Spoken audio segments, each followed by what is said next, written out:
Aoudi, c'est également des concours sur le plan national, à savoir des concours d'épellation, de déclamation et des concours d'écriture.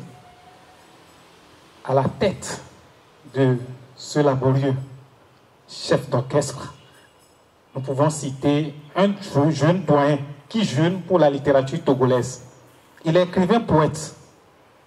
Il est également le directeur général de l'agence matrimoniale Edenam et le directeur général de la grande maison d'édition Aoudi. Il est là ce soir en chair et en os. Merci de l'ovationner pour sa prise de parole. Monsieur Eka Komla Monsé, vous avez la parole.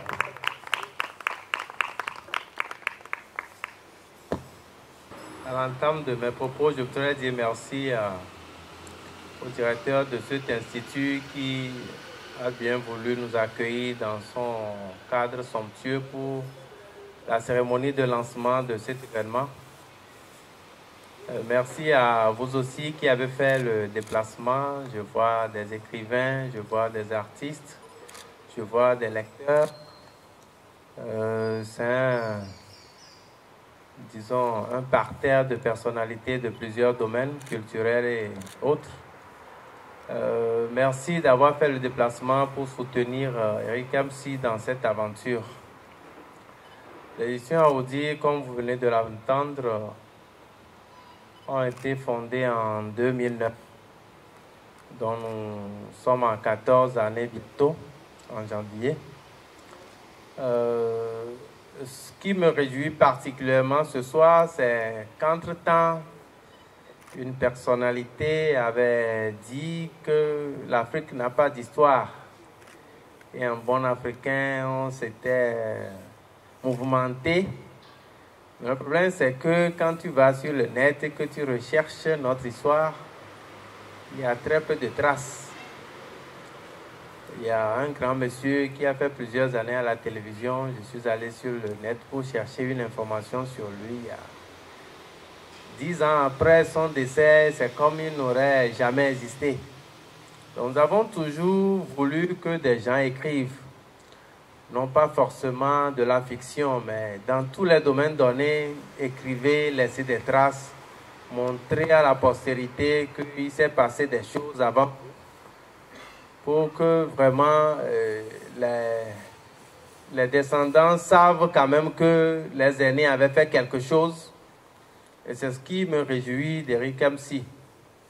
Aujourd'hui, même si vous n'avez pas le temps, il y a plusieurs façons d'écrire. Même en parlant, on peut enregistrer et transcrire pour avoir un livre. Mais au moins aujourd'hui, à travers le Vieux Père, on a un livre. On a quelque part où on peut au moins avoir une trace de comment est-ce que le hip-hop, tout ce qui tourne autour de cette musique. C'est un plaisir pour moi de présenter son roman, comme l'a dit tantôt l'éditeur. Ça a été toujours l'une de nos batailles. Et on a l'habitude de dire, en Afrique, un vieillard qui meurt, en Afrique, un vieillard qui meurt, c'est toute une bibliothèque qui meurt.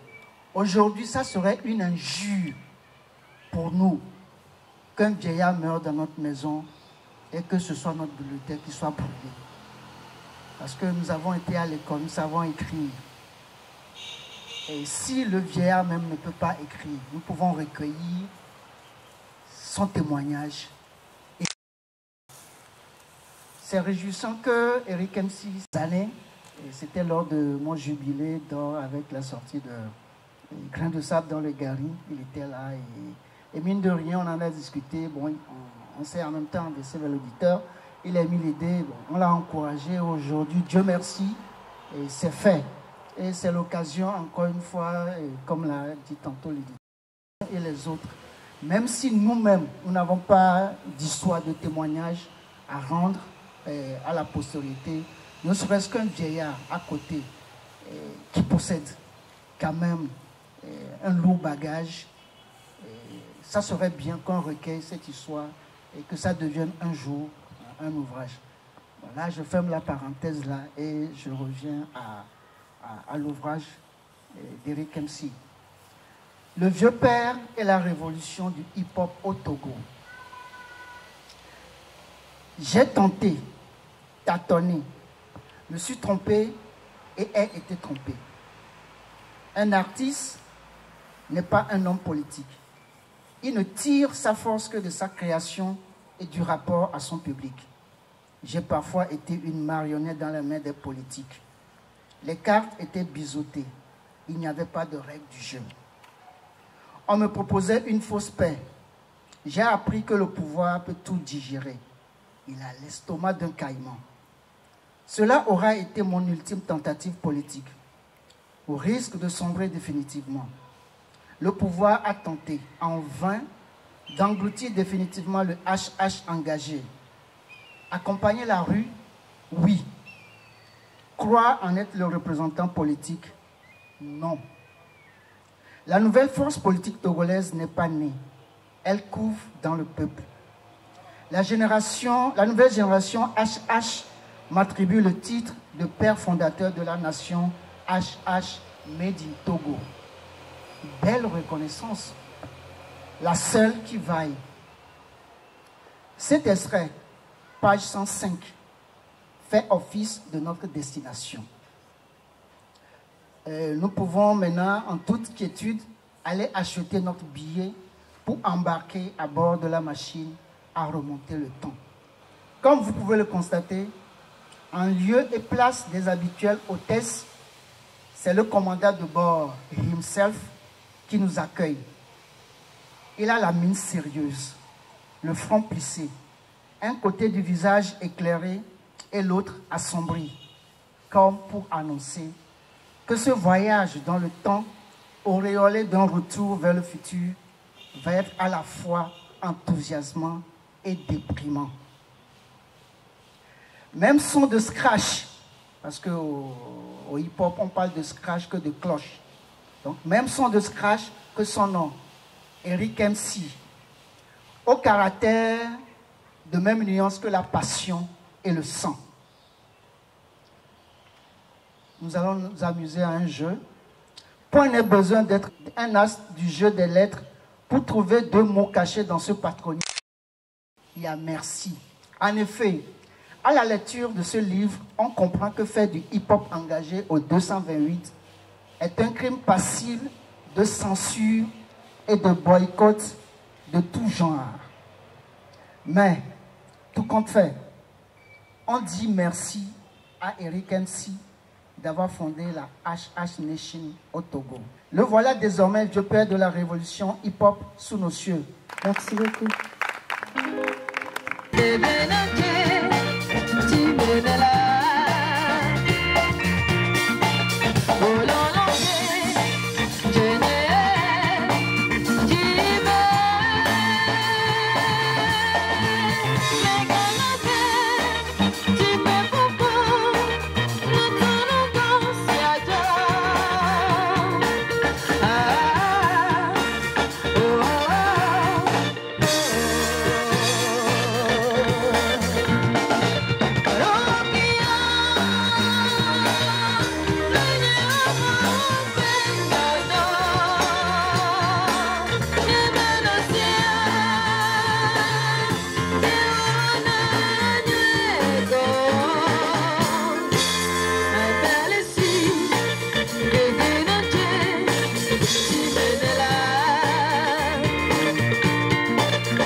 envie que ça se termine. Celui qui prendra la parole à présent est considéré comme le père de la nation. Quelle nation? La précision vaut le coup. La nation hip-hop au Togo. Il est artiste, interprète, auteur-compositeur, DJ de la musique togolaise. Il est auteur de 8 albums, dont Légende dans les bacs. Il s'inspire du mouvement hip-hop, raga, rap, reggae, qui est à l'avant-garde d'une musique consciente, engagée, d'affirmation d'identité, d'élégance de style, de design, des pas de danse, etc. L'auteur est un pur produit de la rue et du ghetto, d'où il tire toutes ses inspirations pour mener ses luttes. À la croisée des chemins de la nation hip-hop, made in Togo, de l'engagement politique, social, économique, culturel et sportif, ce livre est un témoignage aux générations futures de son engagement et de ses sacrifices pour la musique togolaise à travers une révolution de la société consciente engagée pour l'émancipation.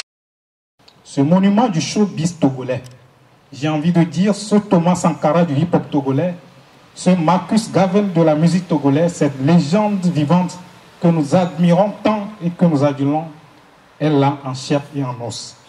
Ayaovi Messan Eric MC alias des Black Nigga.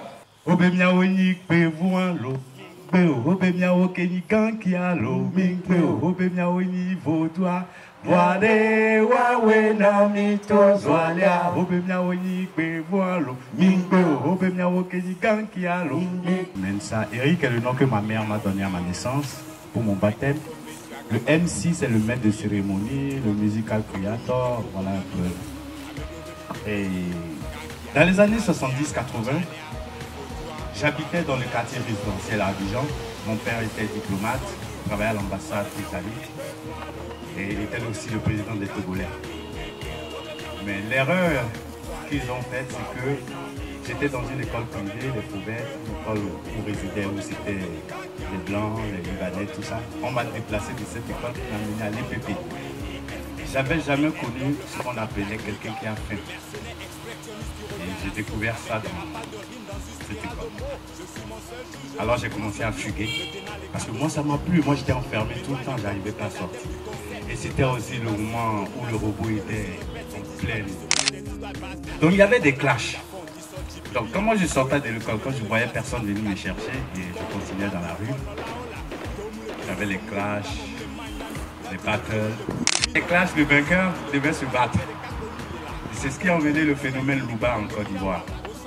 Alors mon père ne comprenait pas mes agissements au Togo, il m'a fait déporter au Togo pour que je vienne connaître notre coutume, Togwezikwe, que je vienne chercher mon phare, tout ça. Mais arrivé au Togo, l'air, en ce moment, c'était l'animation populaire. Il fallait chanter pour un homme. Mais si j'ai écrit ce livre aujourd'hui, je n'étais pas parti pour écrire un livre. J'étais parti pour dénoncer la censure dans le milieu culturel. Mais au fur et à mesure que j'écrivais, il y avait d'autres idées et il y avait d'autres choses qui ne pouvaient pas rentrer que je ne pouvais pas mettre dans le livre de mémorandum. Donc je me suis dit un jour, après avoir rencontré César Dialé, à mes côtés ici, parce que je l'avais vu aussi dédicacer son livre, je suis allé le voir pour dire, mais qu'est-ce qu'on doit faire? Il faut que j'écrive un livre sur l'histoire du hip-hop. Il m'a dit, ouais, c'est une bonne idée, donc il m'a présenté à la maison d'édition, et ça c'est depuis 2015.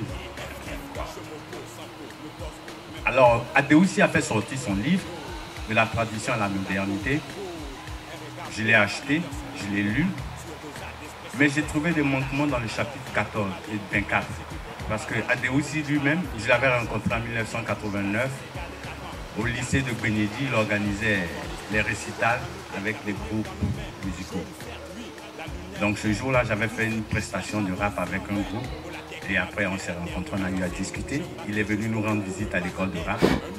Donc, on a programmé alors vers un concert, un festival scolaire de hip-hop. Et c'était au Palais des Congrès le 6 octobre 1990. Malheureusement, le 5 octobre, il y a eu des étudiants qui ont déboulonné la statue au Palais des Congrès. Et quand ils sont rentrés dans la rue, c'est la rue qui a pris le devant, qui lançait les pierres, tout ça. Donc voilà, on s'est retrouvés, cette partie-là, je suis mis à table et j'ai commencé à l'écrire. Mais j'ai eu aussi à rencontrer Ras Dodo, qui était aussi à l'avènement du reggae au Togo, qui a créé le Mourasto, le mouvement des Rastas togolais en 1996. Mais pourtant, c'est un fils du palais. Vous voyez, il y avait une contradiction.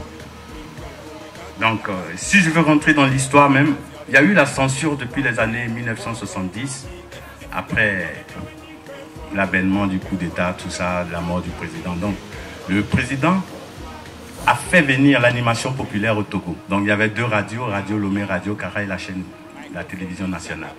Donc, il était étrangère sur ces radios-là. Donc, on était obligé dans les boîtes de nuit aller écouter ce genre de musique-là. Et moi, en ce moment, je ne comprenais même pas l'aider. Donc, c'est parti comme ça.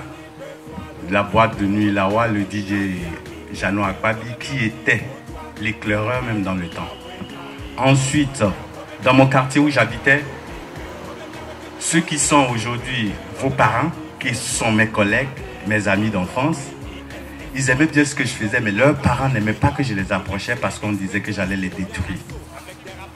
Donc de là, je suis parti m'installer à Sigamé, au Grand Marché, avec ce que vous appelez communément les Gbegou. Mais ceux-là, là où il y avait le problème, c'est que les Anglais, ils aimaient bien le rap, mais ça n'allait pas. Donc, avec eux, on a développé l'artérophilie qui est devenu aujourd'hui le bodybuilding. Et ensuite, j'ai rencontré les DJ dans les boîtes de nuit. On a créé l'école de rap. On a commencé à faire des jumps au lycée de Tocoin, au réfectoire du lycée de Tocoin, dans les écoles, dans les récitals, jusqu'à ce que un jour, j'apprends à la radio qu'il y avait la TVT qui devait organiser, c'était en 1994 je crois, la TVT devait organiser les festivités de fin d'année pour un concert. Et donc je suis allé. Ils ont parlé, c'est ce jour-là j'ai rencontré Brigadier Zimba pour la première fois, Midi Lacoste, tout ça. Alors, ils ont parlé, ils ont dit ce qu'il y avait à dire. Et j'ai demandé, mais et le hip-hop? Agremadon, Nagui m'ont demandé, c'est quoi le hip-hop? J'ai dit, mais c'est une musique. Ils m'ont demandé, tu as une maquette? J'ai dit, non, mais j'ai l'instrumental, on met l'instrumental en rap. Donc j'étais revenu un mardi pour faire la démonstration. Automatiquement, on m'a inscrit. Voilà. Mais bien avant ça, quand j'étais revenu du Nigeria, je travaillais dans les boîtes de nuit. Je devais quitter Baguida à 18 h pour venir en ville, travailler dans les boîtes de nuit et retourner. Les véhicules, en ce temps, c'était dit au Donc, à partir de 22 h, il n'y avait plus de véhicules. Donc, quand on finissait à 2 h, j'étais obligé de marcher de Lomé jusqu'à Baguida. Et chaque fois que j'arrivais, c'était au petit matin. Donc, les riverains disaient que j'étais un gros gangster, un grand coupeur de route. Jusqu'au jour où je ne savais pas aussi que le concert était en direct. On était à l'hôtel Palm Beach, c'était l'inauguration de l'hôtel Palm Beach. Et voilà que tout le monde, devant leur petit écran, on découvre le gangster. Parce qu'en ce moment, j'avais déjà les tresses, les boucles d'oreilles, tout ça. Donc voilà. Et la musique hip-hop a commencé à intégrer les médias. Mais bien avant aussi, en 89-90, le Z Night Club. Non, avant d'arriver à 90, en 1982, il y avait un concours de rap à l'hôtel du 2 février, le Chess Night Club, où il y avait le fils d'un dirigeant, Amados, qui voulait faire une pirouette sur la tête qui est tombée. Alors, on était obligé d'appeler une ambulance pour l'évacuer. Et vous savez que cette nuit-là, le général président a fait sortir les forces de l'ordre pour fermer toutes les boîtes de nuit pendant 3 mois. Le premier groupe de reggae au Togo, c'est Rastafrica. Ils sont vers, comme on appelle, l'hôtel Bignon, rue Gaïtou. Ils ont été décimés parce qu'ils avaient les dreadlocks sur la tête. Donc vous voyez. Mais pendant ce temps, on finançait les groupes qui faisaient l'animation populaire. Chaque quartier, chaque arrondissement avait un groupe et tous ceux-là étaient fonctionnaires sans aller au boulot parce qu'ils dansaient tous les samedis sur l'esplanade.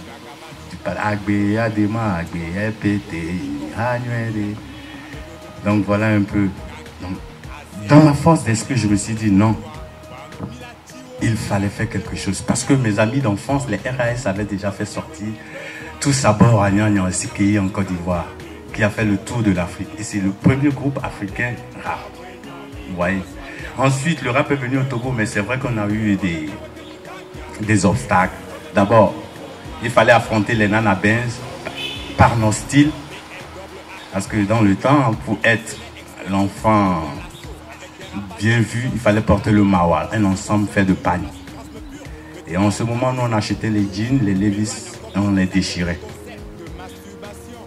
Et voilà comment c'est parti. En 89, j'ai rencontré aussi à l'inauguration de la foire Togo 2000. C'est là où j'ai vu tous les artistes, les filles, Rafiatou, Bella, Bello, tout ça. Et à ma grande surprise, le batteur était un ami de classe avec qui j'ai fait la classe à Blogamé. Et donc dans la pause, il y avait l'instrumental qui passait, je suis allé. Est-ce que tu peux me jouer un beat funk? C'était le temps de funk. Il m'a dit oui, il n'y a pas de problème. Donc il a appelé le chef d'orchestre. Je lui ai dit moi aussi je fais du rap. Il dit ah bon, j'ai dit mais toi aussi tu es devenu musicien. Donc ils ont commencé à jouer un beat, hip-hop, rap. Et je suis allé, j'ai commencé à chanter la chanson de Milli Vanilli. Girl, you know it's true. I'm a love you girl, cause on my mind. You are the one I think about the most of the time. Donc j'ai déposé ça sur l'instrumental. Et ça fait une ébullition dans la foi. Tout le monde courait vers le podium. Parce que c'est vrai que c'était à la télé seulement. C'était tous les samedis dans l'émission Zoom ou quoi là qu'il fallait suivre ce genre de musique. Ou quand tu veux danser le funk, tu devais aller en boîte. Vous voyez? Et donc, après avoir vu ça, je me suis dit, ben, ça va prendre. Donc j'ai rencontré après les DJ. Parce qu'il y a eu le festival représenté par la Côte d'Ivoire, le Togo, le Ghana, le Bénin, le Nigeria. Organisé par Feu Nestor qui est décédé tout dernièrement, le directeur général de Z Night Club à Coquetim. Il y a tellement de choses à corriger dans notre culture. Mais je vais te porter à la tête de la Fédération togolaise de musique. J'ai dit, ben non, mais Eric MC, qu'est-ce que tu dis? Moi, je suis simple président de mon association Peace Forever. Il dit, non, laisse-moi. On va organiser un premier événement. Et vous imaginez, là où il a organisé l'événement, il a dit, nous allons bloquer la rue. J'ai dit, non, la rue, c'est pour les passants. Pourquoi bloquer la rue? Eric m'a dit, non, Ariel, laisse, je vais bloquer la rue. Et il a dit, ben, nous devons trouver un thème pour l'événement. Et j'ai dit, ben ok, il m'a dit, réfléchis et amène-moi un thème. J'ai dit, la conscientisation de la jeunesse. Il m'a dit, non, laisse tomber, ça c'est trop classique. Et un matin, il m'a appelé, Ariel, j'ai trouvé le thème. Et je voudrais que lui-même, il m'a dit, no road block live jam session. J'ai dit, non, Eric, qu'est-ce que ça veut dire? Il a dit, non, aujourd'hui, il n'y a pas de route, c'est la musique. Donc, il a dit, ok, j'ai écrit la demande d'autorisation adressée au maire, M. Adegno. Et puis, il a dit, ben, vous voulez bloquer la rue? J'ai dit, oui. Mais non, mais c'est pas possible. La rue, c'est pour les passants, c'est pour les voitures. Pourquoi vous allez bloquer la rue? J'ai dit, ben, c'est comme ça les artistes ont décidé. Et puis il a lu le courrier et puis il a vu la signature. Parce que en fait, Eric MC contre-signait mes courriers avec moi. Parce qu'il est le conseiller de l'association Peace Forever. Donc il a vu, il a dit, Eric MC, il est dans ce projet. Ok, je vous donne des agents pour venir encadrer l'événement. Et pour ne pas trop traîner sur l'histoire, aujourd'hui, ce festival qui regroupe plus de 4000 personnes par an, est devenu un événement de référence. Et c'est grâce à ça que les gens ont compris qu'on peut améliorer notre culture. Et lorsqu'il a été question de me présenter à la tête de la Fédération togolaise de musique, il m'a dit, Ariel, tu peux le faire. Et tout ce qu'il a fait, les porte-à-porte, aller sensibiliser les corporations, même au ministère, ça a pris. Et puis voilà, nous sommes à la tête de la Fédération togolaise de musique. Et tout le temps, quand il me voit, il me dit, arrête, Ariel, tu n'es pas à la tête de la fédération, c'est moi qui suis à la tête de la Fédération togolaise de musique. Donc c'est un monsieur que nous devons vraiment encourager et féliciter, parce qu'il y a une manière de voir la vie et de conduire ces réflexions pour aboutir à ces objectifs. C'est ce que je tiens à dire et vous remercier pour avoir fait. D'abord, dans le milieu hip-hop, je suis l'aîné le plus âgé. Aujourd'hui, je book bientôt le 1er septembre, 56 ans.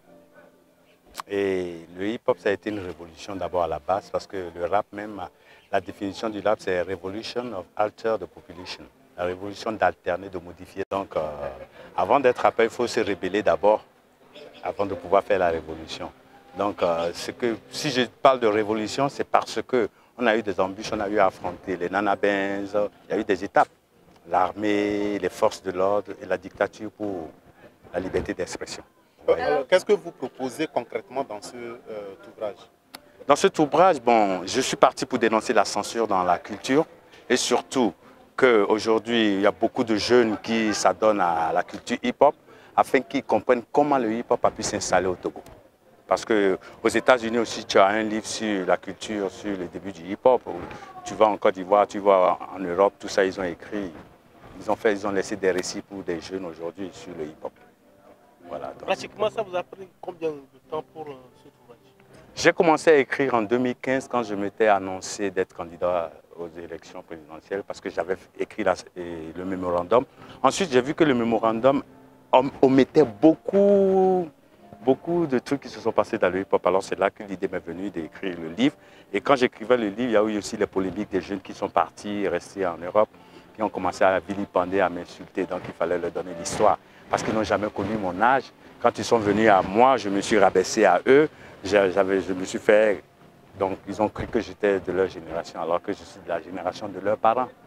Eric MC engagé aujourd'hui, est-ce que Eric MC reste l'artiste? Je reste Eric MC engagé, mais seulement je ne vais plus me mêler de la politique, je vais me mêler du social, de la vie des jeunes, de l'environnement, comme on a su le faire depuis le début. Comment imaginez-vous la musique, ou bien qu'est-ce que vous proposez pour l'émergence de la musique selon vos souhaits? L'émergence de la musique, ce que je propose? Oui. Comme quoi, par exemple? Les réformes, ce que vous... Les réformes, on l'a déjà demandé, on l'a eu. On a eu certains, il reste d'autres. Il reste le palais de la culture et puis il reste la hausse du fonds d'aide à la culture au milliard. Je pense que si on injecte ces fonds-là dans la culture, et ça va aller comme dans tous les pays. Le Bénin, avant, on était en avance. Le jour où ils ont eu le milliard à la culture, le Béninois ne vient plus ici. Les Ivoiriens, c'est des milliards à la culture. Et donc le Togo, 300 millions, vraiment c'est peu, parce qu'avec 300 millions, ça ne fait même pas ça ne peut pas faire la réfraction des salles. Parce qu'il nous faut maintenant remettre les salles à jour, comment on les appelle, les foyers des jeunes dans les régions. Et il nous faut aussi le palais de la culture. Parce que tant qu'il n'y a pas un palais de la culture ne va pas vivre. Alors, Eric MC, on sait que vous avez tant contribué au hip-hop au Togo. Aujourd'hui, quel est le chemin que vous tracez aux jeunes qui vous emboîtent le pas? Les jeunes ont déjà pris le chemin. Je l'ai déjà tracé. Voilà pourquoi si je sors ce livre aujourd'hui, c'est parce que j'ai compris que dans la nation togolaise, il y a une nation dans la nation. Dans toutes les concessions, dans toutes les maisons, il y a un jeune, l'avenir, même tant qu'ils sont à l'école, malgré qu'ils sont à l'école, qu'ils vont des études, mais quand tu les vois à 17 h, c'est les classes dans les rues, de battle, de chant. Donc ça veut dire que ces jeunes-là, même malgré qu'ils vont à l'école, ils n'ont pas leur avis sur les études, mais c'est la musique. Donc la musique, voilà. Votre livre est déjà ainsi sur la place publique. Quels sont vos souhaits, votre espérance par rapport à... Non, je pense qu'à travers cette publication, je pense aussi et je veux que la jeunesse, la génération puisse écrire la suite. Moi, j'ai lu celui d'Adéoussi et j'ai vu des manquements. Donc, j'ai essayé de rectifier et de donner l'origine. Donc, maintenant, les jeunes aussi doivent lire ça et écrire la leur.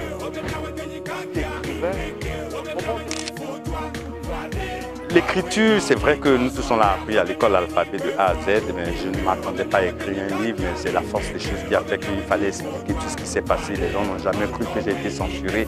Les gens ne croient même pas qu'il y a la censure dans la culture au Togo, donc il fallait ouvrir les yeux à tout le monde, même nos dirigeants. Les gens ont utilisé leur nom, leur truc pour faire la censure, mais eux-mêmes ils ne savaient pas. Vous voyez, donc aujourd'hui, c'est à travers la mort de Feu Omabi, père son âme, que les gens ont compris que ça existait.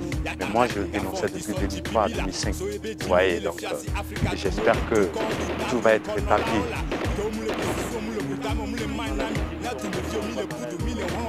Vous savez, j'ai appris à rien, je ne sais rien faire. À 14 ans, j'ai fini les bancs. Je suis rentré dans la rue et je me suis formé à devenir ce que je suis. Parce que je m'étais posé la question quand j'étais petit, quel est le métier que j'aimerais faire pour ne pas être en dessous de quelqu'un? J'ai pensé à tous les métiers, mais je pense que c'est l'artiste qui est... L'artiste, c'est la seule personne qui a autour de lui des personnes qui travaillent pour lui. Donc, c'est parce que le footballeur, on va le réveiller à 4 h du matin, il va courir, il est obligé. Pas au gym, il est obligé, mais l'artiste, il appelle, il vient quand il veut, parce que c'est lui qui doit composer le producteur. Voilà pourquoi j'ai choisi ce chemin. Et parce que je voulais révolutionner, je voulais changer. Beaucoup de choses. L'album qui vient, bon, je dois retourner en Europe cette année pour peaufiner, parce que j'avais fini cet album en 2020, en janvier 2020, je devais le sortir. Je l'ai dénommé Légende parce que c'était un hommage à Jimmy Hope qui avait disparu. Donc, en ce moment, j'étais en studio, donc j'ai écrit une chanson de Jimmy Hope, La Légende. Et automatiquement, j'ai attribué le titre de sa chanson à l'album. Donc, j'en ai presque 25 titres. On me dit de me faire sortir sur ce titre. Je pense que je vais donner 15. Les cris, je ne sais pas. Est-ce qu'il y aura d'autres inspirations? Ça, je ne sais pas. Ça, je ne peux pas me prononcer dessus parce que à la base, je ne suis pas écrivain, mais je sais écrire, je sais lire. Mais il fallait que je raconte cette histoire. Il fallait que je dénonce pour que ça reste, pour que les jeunes, demain, quand ils vont prendre ce chemin, qu'ils s'attendent aussi à ça, que ça existe. C'est bien et bien dans le milieu, la censure. Merci à vous aussi. La loi du HH face à ces mille et une décibels énormes, c'est Black Nigga source le mal parce qu'on y a au bec de vous mini, voilà, on peut entendre on y a zéa, et même ma bio c'est là.